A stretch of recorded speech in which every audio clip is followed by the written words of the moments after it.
رتی پٹیٹ April 1918 میں مریم جناح بن کر قائد اعظم محمد علی جناح کے گھر منتقل ہو جاتی ہیں۔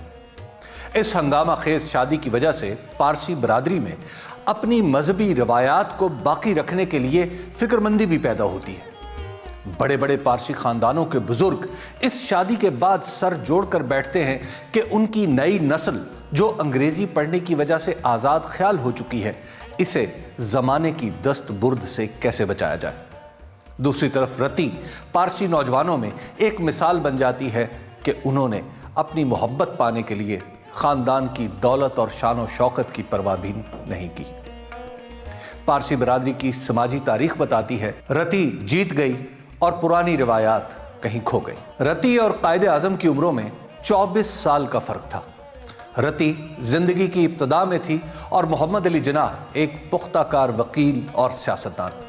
ایک طرف نوجوانی کے جذبے تھے تو دوسری طرف عملی زندگی کی مصروفیات۔ مگر جناح نے پوری کوشش کر کے اپنے وقت کی تقسیم یوں کی کہ وہ رتی کو پوری توجہ دے سکے۔ انہوں نے کلب جانا چھوڑ دیا اور شامیں گھر پر گزارنے لگے۔ جناح کو رتی پیار سے جے کہتی تھی۔ کچھ عرصہ ان دونوں کے درمیان خواب جیسا گزرا، مگر اس کے بعد مصروفیات جناح کو گھیرنے لگی۔ رتی کو جناح کا وقت اور توجہ چاہیے تھی، لیکن ان کی نظریں وکالت اور سیاست پر مرکوز تھیں۔ ان کی مصروفیات بڑھتی جا رہی تھیں اور رتی کو یوں محسوس ہونے لگا کہ جناح کی زندگی میں ان کی جگہ ہی نہیں۔ قائد کو میل ملاقاتوں کے لیے جگہ جگہ جانا پڑ رہا تھا اور جب وہ نہ جاتے تو لوگ انہیں ملنے گھر آ جاتے۔ سب کو وقت مل رہا تھا، لیکن رتی جناح خود کو اجنبی سمجھنے لگی تھی۔ ان کے پاس سب کچھ تھا، مگر جناح صاحب کا وقت نہیں تھا۔ وہ ان سے انگریزی ادب پر بات کرنا چاہتی تھی، ان کے ساتھ رہنا چاہتی تھی، مگر یہ سب کچھ نہیں ہو پا رہا تھا۔ محبت کا پانی نہ ملنے کی وجہ سے بامبے کا گلاب مرجھانے لگا تھا۔ رتی کی صحت بگڑنے لگی۔ وہ کشمکش کا شکار ہو گئی کہ جس کے لیے انہوں نے سب کچھ چھوڑ دیا تھا، وہ انہیں چھوڑ کر اگلی منزلوں کی تلاش میں تھا۔ وہ جناح کی مصروفیات کے بیچ میں نہیں آنا چاہتی تھی، مگر جناح کی ترجیحات میں شامل رہنا چاہتی تھی۔ جب یہ سب کچھ نہیں ہوا تو رتی بیمار پڑ گئی۔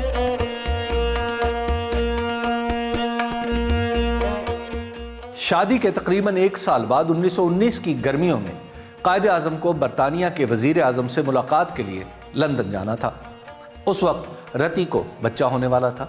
لندن میں قیام کچھ لمبا تھا، اس لیے رتی بھی ان کے ساتھ گئیں۔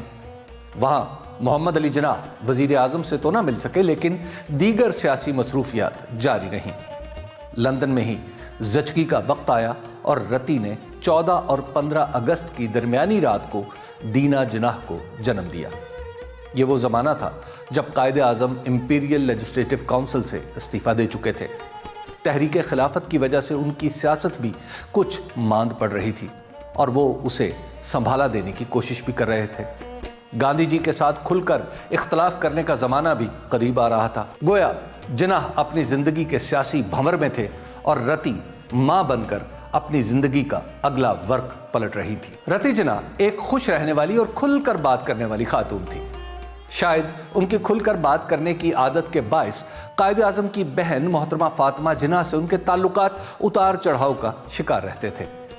یہ معاملہ کچھ اس طرح کا تھا کہ فاطمہ جناح قائد اعظم سے 17 سال چھوٹی تھیں اور 8 سال کی عمر سے ہی اپنے بھائی کے ساتھ رہ رہی تھیں۔ رتی سے شادی کے بعد قائد اعظم نے اپنی بہن کی رہائش کے لیے الگ بندوبست کیا۔ اس کے بعد فاطمہ جناح ہر اتوار کو اپنے بھائی سے ملنے آتی تھیں اور رتی کو یوں محسوس ہوتا تھا کہ جناح کے ساتھ یہ ان کا وقت ہے جو فاطمہ کو مل جاتا ہے۔ اپنی کھل کر بات کرنے کی عادت کی وجہ سے لوگوں کے بیچ میں بیٹھ کر ایک روز رتی نے کہہ دیا، فاطمہ، میں نے آپ کے لیے ایک لڑکا دیکھا ہے، اب آپ شادی کر لیں۔ یہ بات قائد اعظم اور فاطمہ جناح کو ناگوار گزری۔ کچھ مصنفین نے یہ بھی لکھا ہے کہ فاطمہ جناح اور قائد اعظم کے درمیان غیر معمولی محبت بھی رتی کو گوارا نہیں تھی، جبکہ قائد اعظم اپنی بہن کو بیٹیوں کی طرح چاہتے تھے۔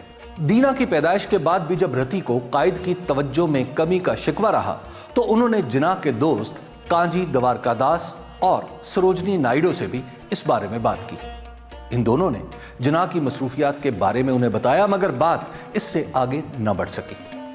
رتی نے کانجی دوارکا داس کو ایک خط لکھ کر اپنی تنہائی کے بارے میں بتایا تاکہ وہ یہ بات جناح تک پہنچا سکیں۔ جب کوئی تبدیلی نہ آئی تو رتی نے اپنی بیٹی دینا کے ساتھ لندن جانے کا فیصلہ کر لیا۔ لندن جاتے ہوئے جناح صاحب کے لیے کانجی کو ایک خط لکھ کر گئیں کہ ویسے تو میں جا رہی ہوں، لیکن لندن میں اپنا پتہ دے رہی ہوں تاکہ تم مجھ سے رابطہ کر سکو۔ جناح صاحب کے پاس جانا اور ان کا خیال رکھنا، اور مجھے بھی ان کی خیریت کے بارے میں اطلاع دینا، کیونکہ وہ کام کو صحت پر ترجیح دیتے ہیں، لہٰذا انہیں اب روکنے کے لیے یا تنگ کرنے کے لیے میں بھی نہیں ہوں گی تو ان کی حالت اور بھی بگڑنے کا خطرہ ہے۔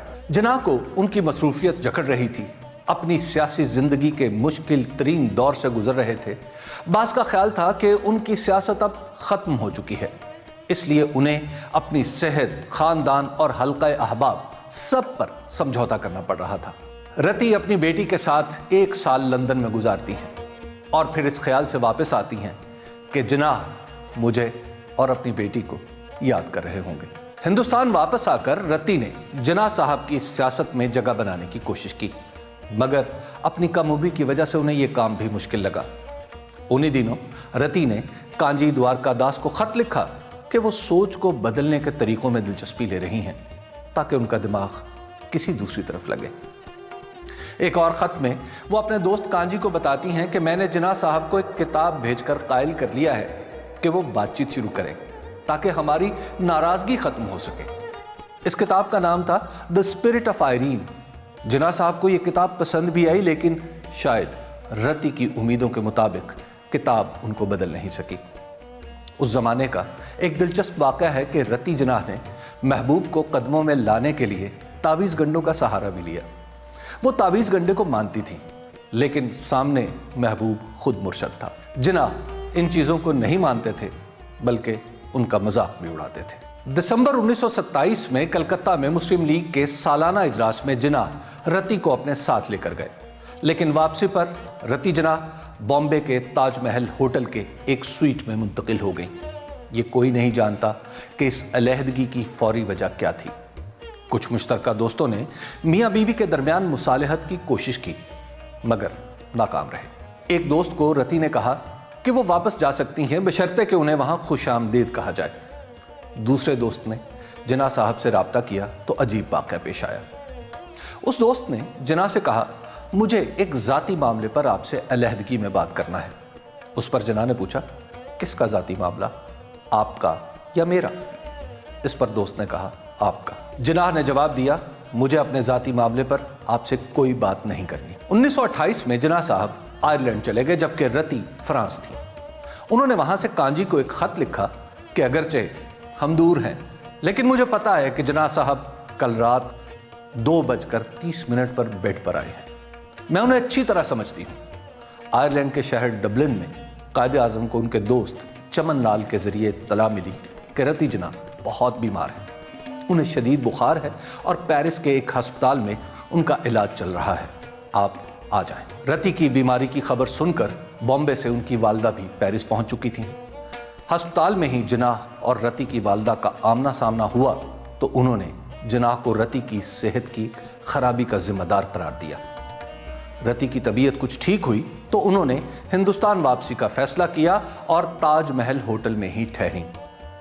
اسی ہوٹل سے انہوں نے 18 فروری 1929 کو کانجی کو خط لکھا، ڈیئر کانجی، میری بلیوں کا خیال رکھنا، انہیں کسی کو دے نہ دینا۔ 2 دن بعد رتی کی 29ویں سالگرہ تھی جسے منانے کے لیے کوئی انتظام نہیں کیا گیا تھا۔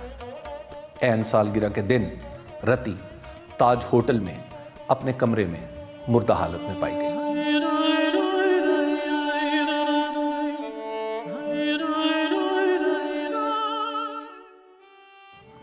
ہوٹل والوں نے فوری طور پر بامبے میں ڈنشا فیملی سے رابطہ کیا تو رتی کے والد سر ڈنشا پٹیٹ وہاں پہنچ گئے۔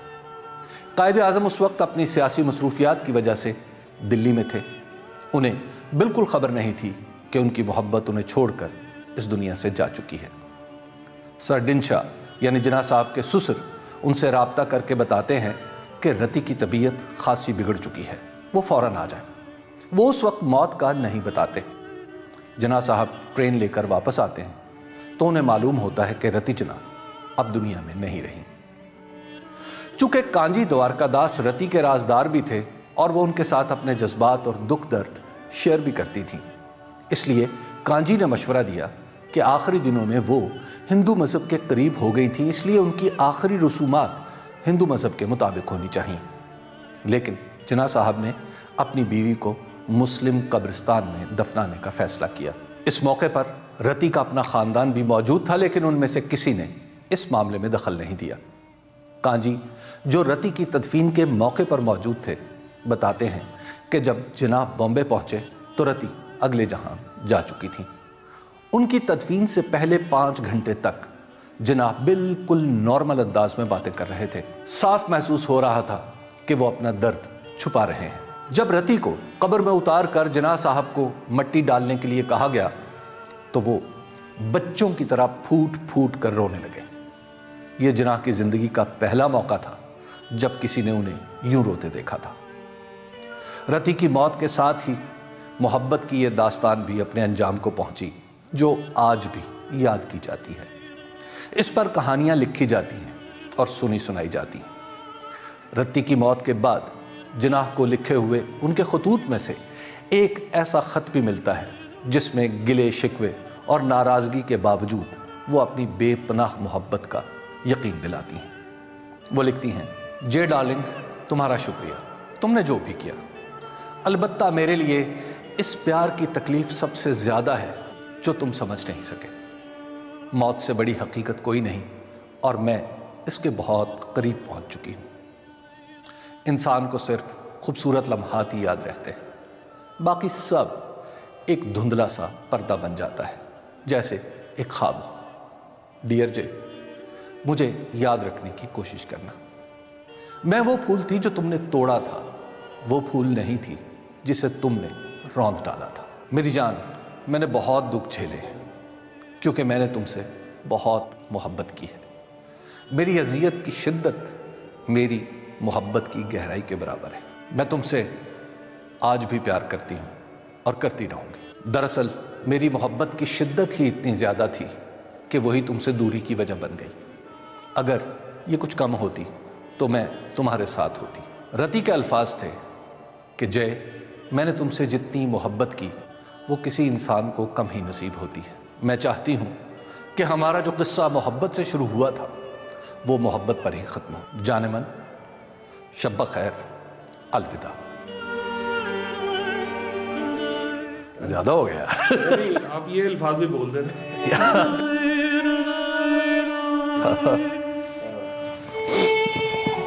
اچھا ٹھہر جاؤ، کہاں پہ بولوں؟ بعض اوقات اپنی لکھی ہوئی کہانی بھی آپ پر یوں اثر انداز ہوتی ہے۔